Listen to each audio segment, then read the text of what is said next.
Wait, I had to just read on and find out what happened to Dookie. The long night.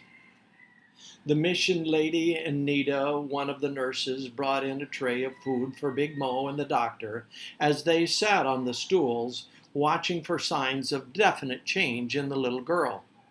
Big Mo ate heartily, for he was hungry. He had not thought of food in his hours of anxiety. The mission lady made sure there was plenty for the visitor to eat.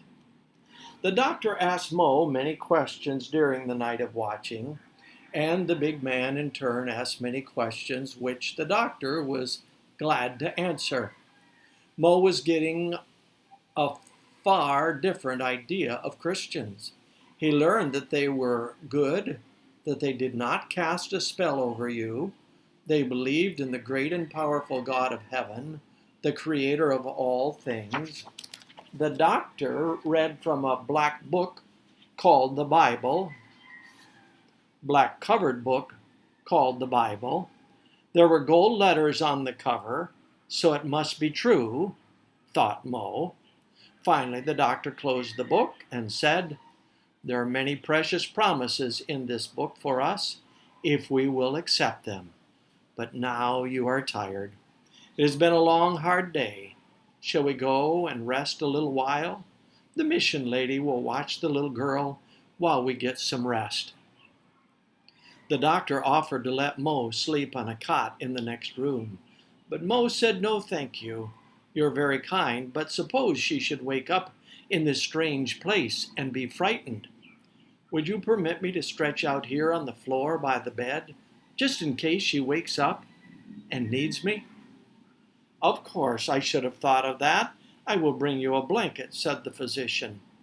With a sigh, Mo stretched out on the floor by the bed. The doctor turned out the light, leaving the room in darkness, but for the rays that shone in from the hall lights. The mission lady came and sat on a chair near the bed.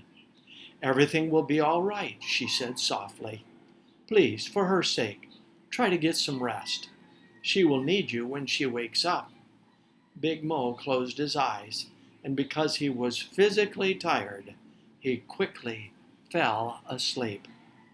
Many times he stirred and mumbled, "My precious girl." Then he awoke suddenly and looked around in a bewildered manner.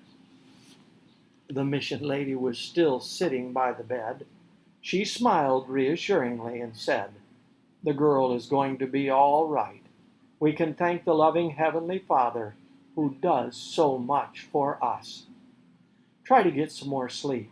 I will keep watch over your little one. If she needs you, I will awaken you." You want to see a picture?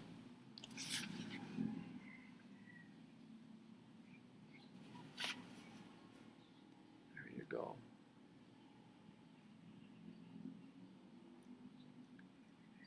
So, the mission lady and Dookie, and there's Big Mo, covered up in his blanket. That story was The Long Night. And the next story is Pink Dawn. That was a short story, but I hope you enjoyed it. Our next story, we'll find out what happened to Dookie.